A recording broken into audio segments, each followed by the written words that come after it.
Hello, my kings, queens, and in-betweens. I'm Valerie, and welcome to my channel, The Bookish Valkyrie.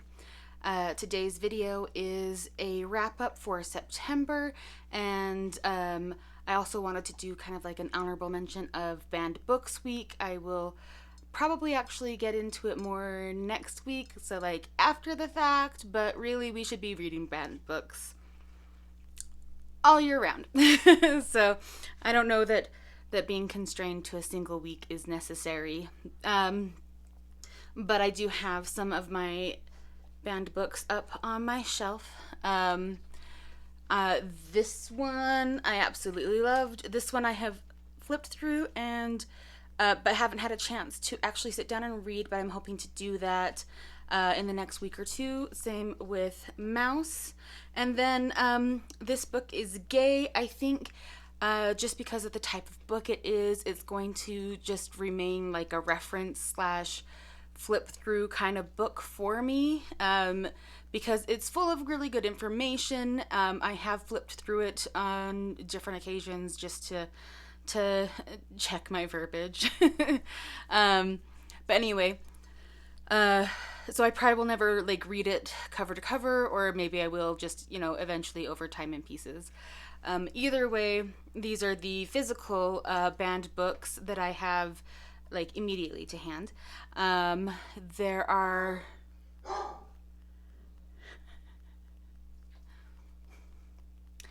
that's Oberon being dramatic. It is past his bedtime, and I am fairly certain that Nyx got somewhere in the vicinity of him, or maybe Cleopatra did. Who knows? I know it's not Thor because he's at my feet making loud smacking noises with his mouth. That's the non-September wrap-up stuff that I wanted to chat about. It is kind of late, so I have my tea to help me stay awake and stay on theme, because September was Space Opera September, so cheers to that. So I thought I would go through my September reads from lowest star rating to highest star rating. So to start off with, we're gonna go with Barbarian Mine by Ruby Dixon. So this was not my favorite Ice Planet Barbarian novel. It is very pretty. It's two of my favorite colors. Like, it's my favorite color combination, blue and yellow. So I was hoping for more, and I know that's a silly reason to hope for more, but it was alright. It wasn't bad. It definitely continued the theme from the first novel of consent issues, because he quite literally kidnaps her. But like, then it's partly because he has no social skills or understanding, and he picks that stuff up from her as you go, so it is addressed. It's not just like a thing that happens and is never talked about.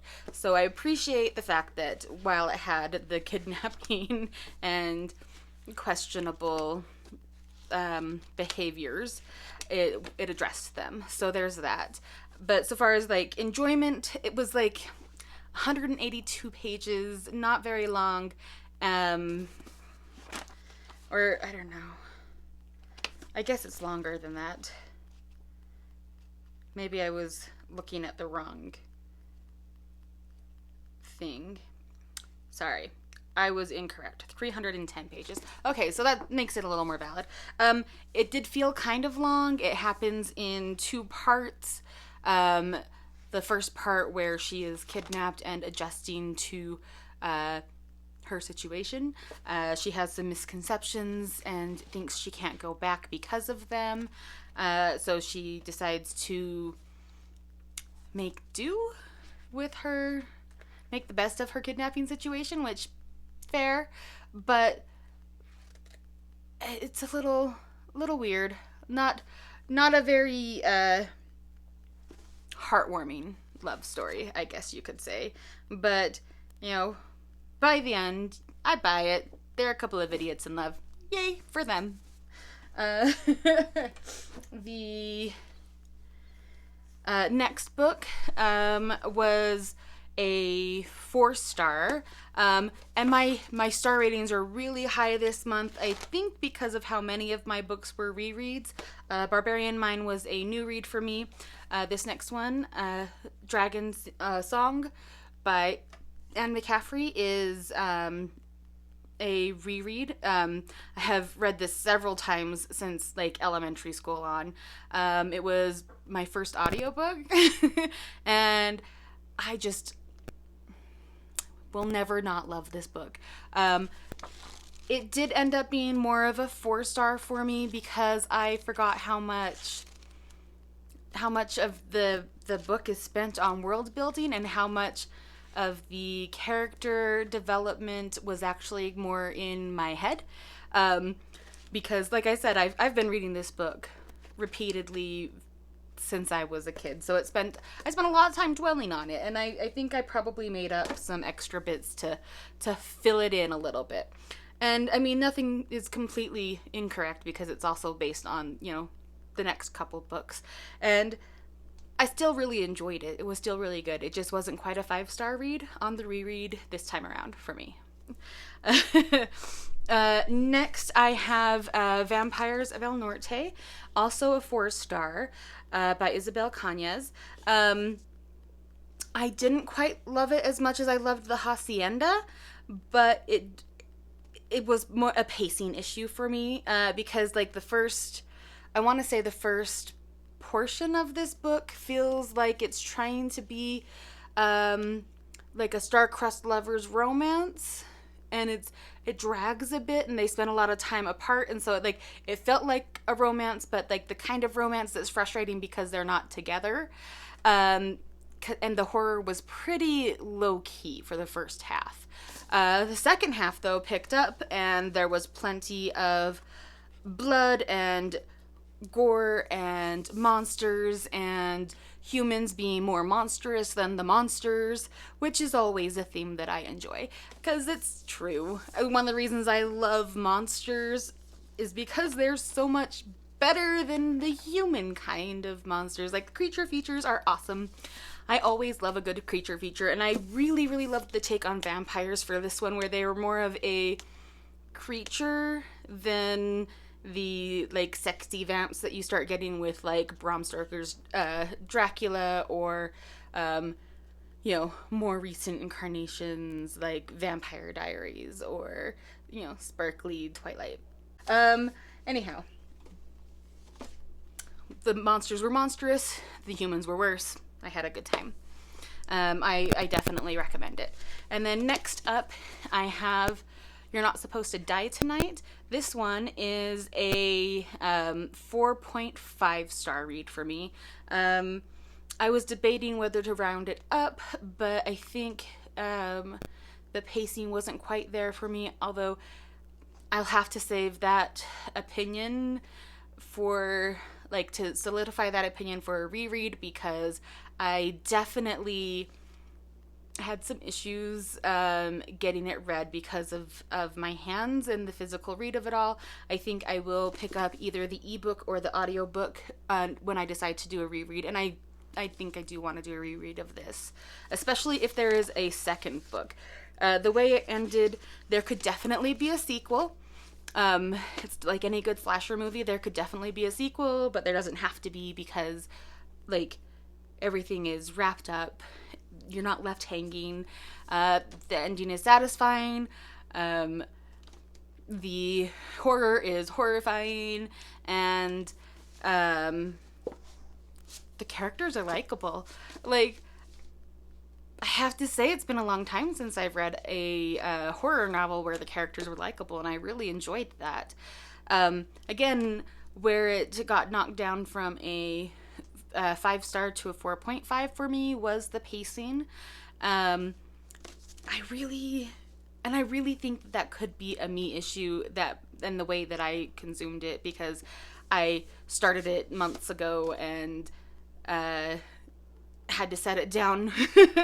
I tried to pick it up several times and just couldn't get any real headway into it because of like my physical and mental issues with like my hands being an issue with holding things for long periods, and my anxiety, my brain being an issue with sitting down for long periods. So I did finally manage that during the Halloween weekend readathon. The kickoff was this weekend, and I managed to get this done up like right down to the last minute on the 30th of September. So that was also satisfying for me to tie up that loose end.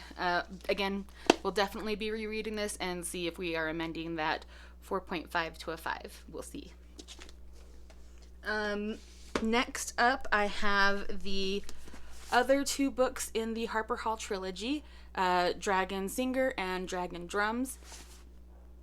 I really, really, really just love this series.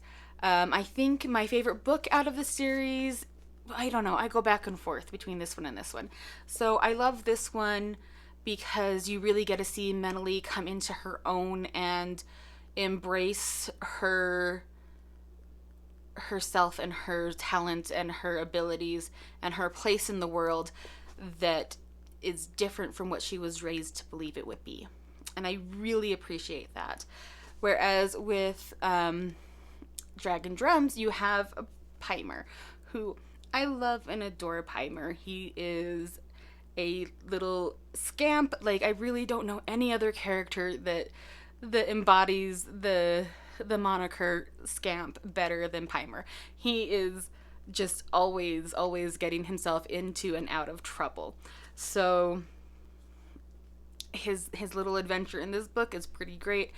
And I have to say, I really wish that I had got a chance to see him in a second book for him. Like, I wish there had been a 4th book and that it had been following up with Pimer and where he winds up at the end of this book. But maybe I'll have to write that story myself. Who knows? Maybe I can find some fanfic that somebody else has already done. It probably exists. There's fanfic for everything, right? All right, so moving on.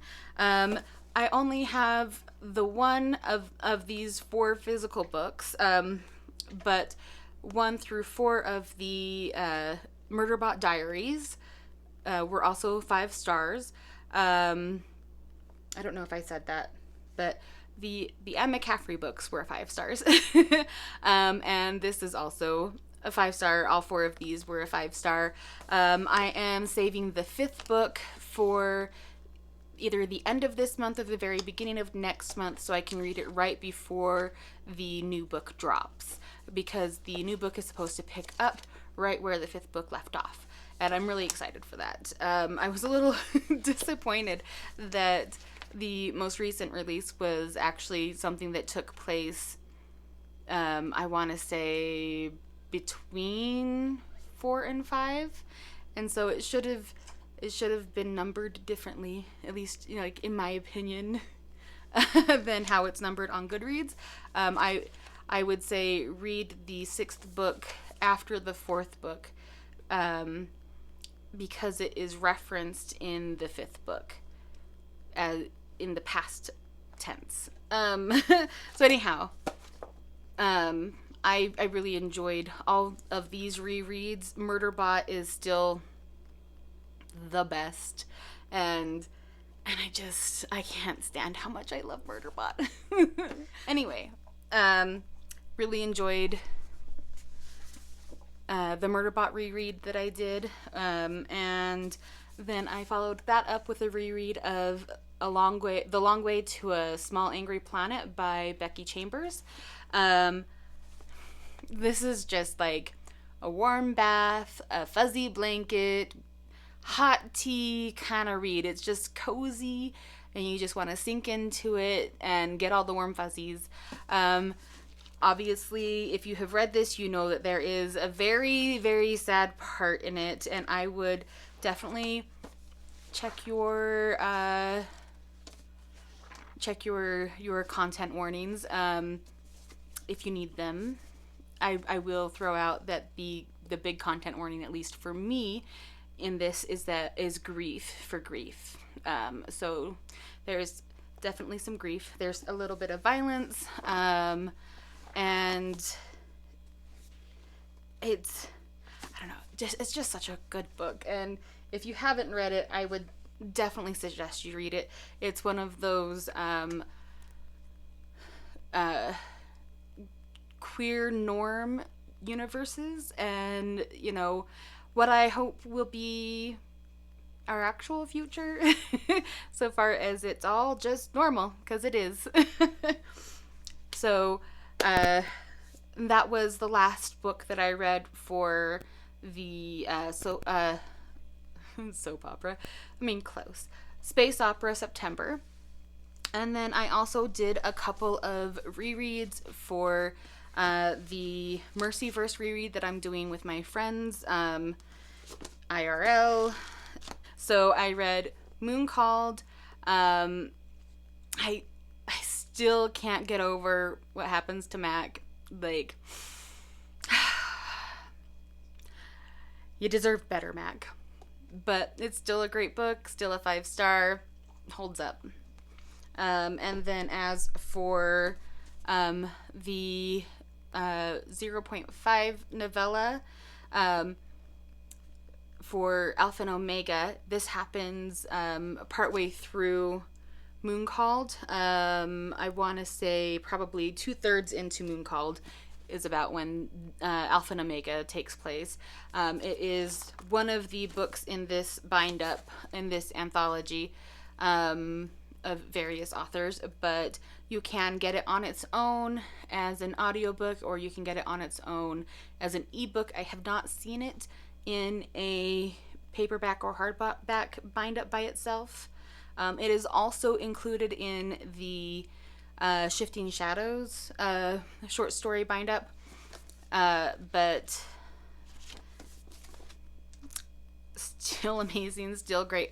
I have to say, I'm always a little shocked by Alpha and Omega and how much it feels like a complete story, a complete novel. It doesn't feel like a short story.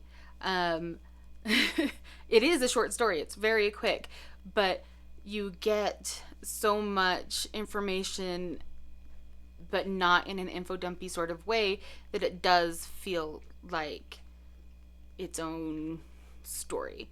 And so when you go into the Alpha and Omega series, if you haven't read it yet, I would definitely advise that you pick up Alpha and Omega, the short story, first, and then get into the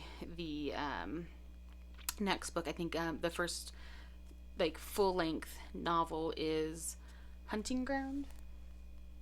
No, Cry Wolf, and then Hunting Ground. So that is it. That is everything that I read for September. Thank you if you made it this far. I really appreciate it. If you enjoyed this video, please give it a thumbs up. And if you want to see more content from me and you aren't already subscribed, go ahead and hit the subscribe button, and don't forget to ring that bell. Have a great day. Shine bright.